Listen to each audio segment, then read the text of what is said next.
চলুন সন্ধ্যার নাস্তার জন্য একদমই সিম্পল এবং ফাঁকিঝুঁকি একটি রেসিপি শেয়ার করি আপনাদের সঙ্গে। চাল ভাজা তো আমরা সবাই কম বেশি খেয়ে থাকি এবং চাল ভাজা আমাদের অনেকেরই পছন্দ, তবে মুড়ি ভাজা কে কে খেয়েছেন বলুন তো।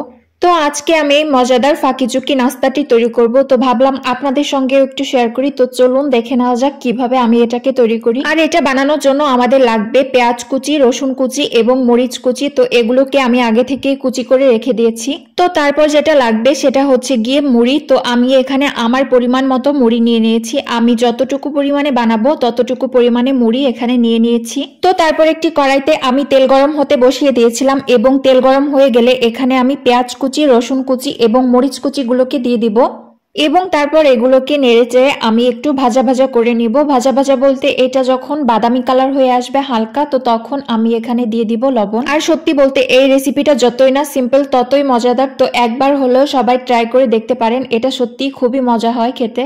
তো দেখতেই পাচ্ছেন এখানে পেঁয়াজে যখন হালকা একটা বাদামি কালার চলে এসেছে, তো তখন আমি এখানে অ্যাড করে দিয়েছিলাম লবণ এবং লবণ দেবার পরে এখানে আমি অ্যাড করে দিয়েছি হলুদ গুঁড়ো।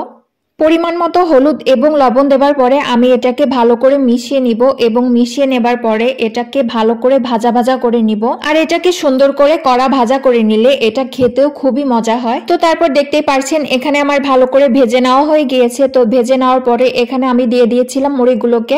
তারপর সবগুলো মুড়ি এখানে সুন্দর করে আমি দিয়ে দিয়েছিলাম এবং মুড়িগুলো দেওয়ার পরে এটাকে আমি ভালো করে মিশিয়ে নিব মুড়ির সঙ্গে।